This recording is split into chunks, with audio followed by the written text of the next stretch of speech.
Hello, Erwin family. Mr. Z here. Today I'll be reading Chapter 2 of The Lion, the Witch, and the Wardrobe, and it is entitled What Lucy Found There. Good evening, said Lucy, but the fawn was so busy picking up its parcels that at first it did not reply. When it had finished, it made her a little bow. Good evening, said the fawn. Excuse me, I don't want to be inquisitive, but should I be right in thinking that you are daughter of Eve? My name's Lucy, said she, not quite understanding him. You have to bear with me a couple times here because I'm going to scroll through without messing it up. You are in fact human? Of course I'm human, said Lucy, still a little puzzled. To be sure, said the fawn. How stupid of me. But I have never seen a son of Adam or a daughter of Eve before. I am delighted that this is to say, and then it stopped as if it had been going to say something it had not intended, but had remembered in time. Delighted, it went on. Allow me to introduce myself. My name is Tumnus. I am very pleased to meet you, Mr. Tumnus, said Lucy. And may I ask, O Lucy, daughter of Eve, said Mr. Tumnus, how have you come into Narnia? Narnia? What's that? Said Lucy. This is the land of Narnia, said the fawn. We are now. All that lies between the lamppost and the great castle of Cair Paravel on the eastern sea.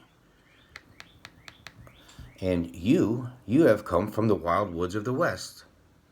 I got in through the wardrobe in the spare room, said Lucy. Ah, said Mr. Tumnus in a rather melancholy voice. If only I had worked harder at geography when I was a little fawn. I should no doubt know all about the strange countries. It is too late now. But they aren't countries at all, said Lucy, almost laughing. It's only just back there, at least, I'm not sure. It is summer there. Meanwhile, Mr. Tumnus, it is winter in Narnia, and has been for ever so long. We shall both catch cold if we stand here talking in the snow. Daughter of Eve from the far land of Spare Ohm, where eternal summer reigns around the bright city of Wardrobe. How would it be if you came and had tea with me? Here we go again. I messed up before, and I gotta try and get it right. There we go. Just bear with me, gang. Thank you very much, Mr. Tumnus, said Lucy. But I was wondering whether I ought to be getting back. It's only just around the corner, said the fawn, and there'll be a roaring fire, and toast, and sardines, and cake. Well, it's very kind of you, said Lucy, but I shan't be able to stay long. If you will take my arm, daughter of Eve, said Mr. Tumnus, I shall be able to hold the umbrella over both of us. That's the way. Now, off we go. And so Lucy found herself walking through the woods, arm in arm with this strange creature, as if they had known each other or one another all their lives. They had not gone far before they came to a place where the ground became rough and there were rocks all about and little hills up and little hills down. At the bottom of one small valley, Mr. Tumnus turned suddenly aside as if he were going to walk straight into an unusually large rock. But at the last moment, Lucy found he was leading her into the entrance of a cave. As soon as they were inside, she found herself blinking in the light of a wood fire. Then Mr. Tumnus stooped and took the flaming piece of wood out of the fire with a neat little pair of tongs and lit a lamp. Now we shan't be long, he said, and immediately put a kettle on. Lucy thought she had never been in a nicer place. It was a little dry, clean cave of reddish stone with a carpet on the floor and two little chairs, one for me and one for a friend, said Mr. Tumnus, and a table and a dresser and a mantelpiece over the fire, and above that a picture of an old fawn with a gray beard. In one corner there was a door which Lucy thought must lead to Mr. Tumnus's bedroom. And on one wall was a shelf full of books. Lucy looked at these while he was setting out the tea things. They had titles like The Life and Letters of Silenus, or Nymphs and Their Ways, or Men, Monks, and Gamekeepers, A Study in Popular Legend, or Is Man a Myth? Now, daughter of Eve, said the fawn, and really, it was a wonderful tea. There was a nice brown egg, lightly boiled, for each of them, and then sardines on toast, and then buttered toast, and then toast with honey, and then the sugar-topped cake. And when Lucy was tired of eating, the fawn began to talk. He had wonderful tales to tell of life in the forest. He told about the midnight dances and how the nymphs who lived in the wells and the dryads who lived in the trees came out to dance with the fawns, about long hunting parties after the milk-white stag who would give your wishes if you caught him, about feasting and treasure-seeking with the wild red dwarfs in deep mines and caverns far beneath the forest floor, and then about summer, when the woods were green and old Silenus and his fat donkey would come to visit them, and sometimes Barkis himself, and then the streams would run with wine instead of water, and the whole forest would give itself up to jollification for weekends on end. Not that it isn't always winter. Not that it isn't always winter now, he added gloomily. Then, to cheer himself up, he took out from its case on the dresser a strange little flute that looked as if it were made of straw and began to play. And the tune he played made Lucy want to cry and laugh and dance and go to sleep all at the same time. It must have been hours later when she shook herself and said, "Oh, Mr. Tumnus, I'm so sorry to stop you, and I do love that tune, but I really, really, really must go home. I only meant to stay a few minutes." "It's no good now, you know," said the fawn, laying down its flute and shaking its head at her very sorrowfully. And I did it again, people. Give me a second. I went past the chapter. There we go. I think I got it. Yep.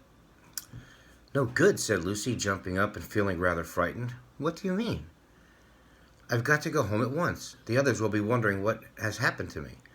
But a moment later she asked, "Mr. Tumnus, whatever is the matter?" For the fawn's brown eyes had filled with tears, and then the tears began trickling down his cheeks, and soon they were running off the end of its nose, and at last it covered its face with its hands and began to howl. Mr. Tumnus, said Lucy, in a great distress. Don't, what is the matter? Aren't you well? Dear Mr. Tumnus, do tell me what is wrong." But the fawn continued sobbing, as if its heart would break. And even when Lucy went over and put her arms around him and lent him her handkerchief, he did not stop. He merely took the handkerchief and kept using it and wringing it out with both hands whenever it got too wet to be any more of use. So that presently Lucy was standing in a damp patch. "Mr. Tumnus," bawled Lucy in his ear, shaking him, "do stop. Stop it at once. You ought to be ashamed of yourself. A great big fawn like you. What on earth are you crying about?" "Oh," sobbed Mr. Tumnus, "I'm crying because I'm such a bad fawn." "I don't think you're a bad fawn at all," said Lucy. "I think you're a very good fawn. You are the nicest fawn I've ever met." "Oh, you won't say that if you knew, replied Mr. Tumnus between his sobs. "No, I'm a bad fawn. I don't suppose there ever was a worse fawn since the beginning of the world." "But what have you done?" said Lucy. "My old father now," said Mr. Tumnus. "That's his picture over the mantelpiece. He would never have done a thing like this." "A thing like what?" said Lucy. "Like what I've done," said the fawn. "Taken service under the White Witch. That's what I am. I'm in the pay of the White Witch." "The White Witch? Who is she?" "Why, it is she that has got Narnia under her thumb. It's she that makes it always winter and never Christmas. Think of that." "How awful," said Lucy. "But what does she pay you for?" "That's the worst of it, said Mr. Tumnus with a deep groan. "I'm a kidnapper for her. That's what I am. Look at me, daughter of Eve. Would you believe that I am the sort of fawn to meet a poor, innocent child in the wood, one that had never done any harm, and pretended to be friendly with it, and invite it home to my cave, all for the sake of luring it asleep and then handing it over to the White Witch?" "No," said Lucy. "I am sure you wouldn't do anything of the sort." "But I have," said the fawn. "Well," said Lucy rather slowly, for she wanted to be truthful and yet not too hard on him. "Well, that was pretty bad. But you're sorry for it, that I am sure you will never do it again." "Daughter of Eve, don't you understand?" said the fawn. "It isn't something I have done. I am doing it now, this very moment." "What do you mean?" cried Lucy, turning very white. You are the child," said Tumnus. "I had orders from the White Witch that if ever I saw a son of Adam or a daughter of Eve in the wood, I was to catch them and hand them over to her. And you are the first I ever met. And I've pretended to be your friend and asked you to tea. And all the time I've been meaning to wait till you were asleep and then go and tell her." "Oh, but you won't, Mr. Tumnus," said Lucy. "You won't, will you?" Indeed, you really mustn't." "And if I don't," said he, beginning to cry again, "she's sure to find out, and she'll have my tail cut off, and my horns sawn off, and my beard plucked out, and she'll wave her wand over my beautiful cloven hoofs and turn them into hard, solid hoofs like a wretched horse's. And if she is extra and specially angry, she'll turn me into stone, and I shall be a statue of a fawn in her horrible house until the 4 thrones in Kai Pavel are filled. And goodness knows when that will happen, or whether it will ever happen at all." I'm very sorry, Mr. Tumnus," said Lucy, "but please let me go." "Of course I will," said the fawn. "Of course I've got to. I see that now. I don't know what humans were like before I met you. Of course I can't give you up to the witch, not now that I've known you, but we must be off at once. I'll see you back at the lamppost. I suppose you can find your own way from back there to the spare ohm and wardrobe." "I'm sure I can," said Lucy. "We must go as quietly as we can," said Mr. Tumnus. "The whole wood is full of her spies. Even some of the trees are on her side." "Oh, give me a second. I went a little too far."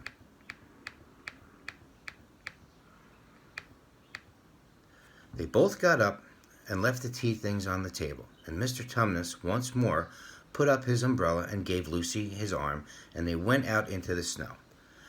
The journey back was not at all like the journey to the fawn's cave. This is silly now. Oh, one more.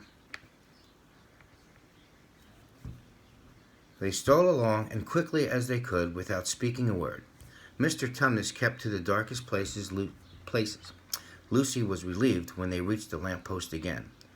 "Do you know your way from here, daughter of Eve?" said Tumnus. Lucy looked very hard between the trees and could just see in the distance a patch of light that looked like daylight. "Yes," she said, "I can see the wardrobe door." "Then be off home as quick as you can," said the fawn. "And can you ever forgive me for what I meant to do?"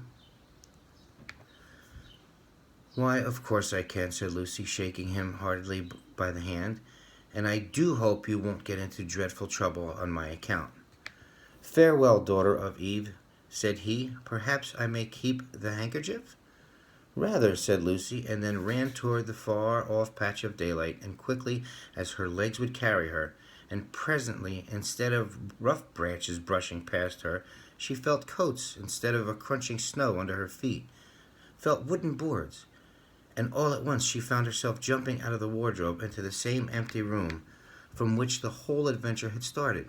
She shut the wardrobe door tightly, looked around, panting for breath. It was still raining, and she could hear the voices of the others in the passage. "I'm here," she shouted. "I'm here. I've come back, all right." And that ends chapter 2 of The Lion, the Witch, and the Wardrobe. I hope you all enjoy it. Hope to see you guys soon, and miss everybody. Bye.